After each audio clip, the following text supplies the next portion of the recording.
Episode की शुरुआत में सवी ठक्कर के घर फोन करने के बाद शांतनु को फोन करके उसे सूचित करने का फैसला करती है।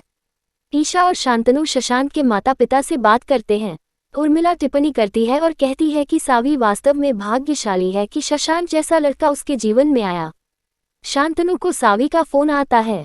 सावी शांतनु को एक तरफ आने के लिए कहती है। सावी बाद में शांतनु को बताती है कि वह मंदिर नहीं आ सकती क्योंकि वह एक आपात स्थिति में फंस गई है।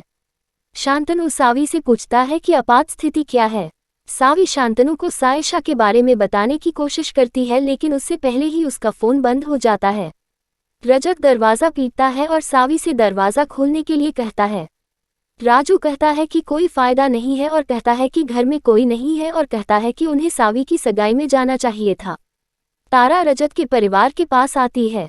तारा ममता को डांटती है क्योंकि सायशा उसके बगल में सो रही थी और उसे पता भी नहीं चला कि कब कोई कमरे में आया और सायशा को ले गया।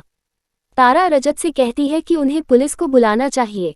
रजत कहता है कि वह सावी को फोन कर रहा है और कहता है कि उसे उसका फोन बंद मिल रहा है। भाग्यश्री सावी और उसके परिवार पर टिप्पणी करती है। ईशा आकर शांतनु से पूछती है कि सावी कहाँ है। शांतनु ईशा को बताता है कि सावी किसी आपात स्थिति में फंस गई है और कहती है कि वह इस मंदिर में नहीं आ पाएगी। ईशा शशांक के माता पिता के पास आती है और उन्हें बताती है कि सावी का एक्सीडेंट हो गया है जिसकी वजह से उसका लहंगा खराब हो गया है और वह दूसरा लहंगा लेने गई है, इसलिए वह इस पूजा में नहीं आ पाएगी। शशांक यह सुनकर अपने माता पिता से कहता है कि वे इस पर ध्यान न दें और कहते हैं कि वे यह पूजा सावी के बिना उसके नाम से करेंगे। पंडित कहते हैं कि वे ऐसा कर सकते हैं।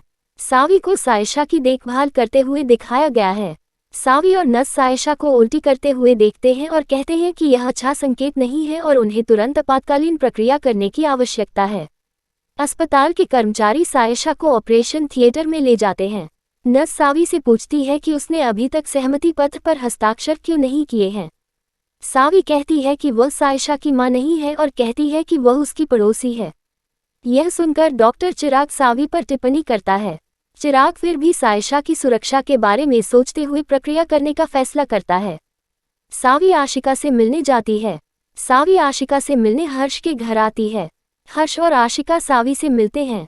सावी आशिका को अस्पताल आने के लिए कहता है और कहता है कि सायशा अस्पताल में भर्ती है क्योंकि उसने बहुत ज्यादा वयस्क खांसी की दवा पी ली है और वह खतरे में है।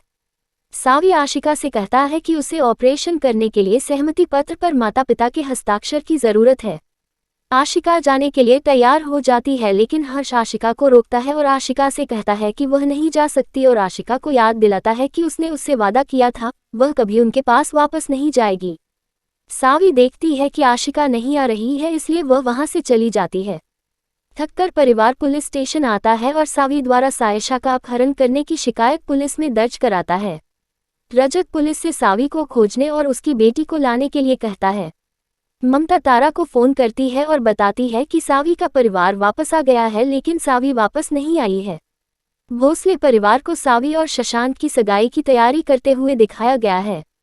पुलिस भोसले के घर आती है और पूछती है कि सावी कहाँ है। शांतनु और ईशा पुलिस को बताते हैं कि सावी ने उन्हें पहले भी फोन किया था और उसने कहा था कि वह किसी इमरजेंसी में है, लेकिन उसके बाद उन्हें पता चलता है कि उसका फोन बंद है। उर्मिला शांतनु और ईशा से पूछती है कि उन्होंने पहले कहा था कि सावी का लहंगा फट गया है और वह नया लहंगा लेने गई है। ईशा शशांक के माता पिता से झूठ बोलने के लिए माफी मांगती है।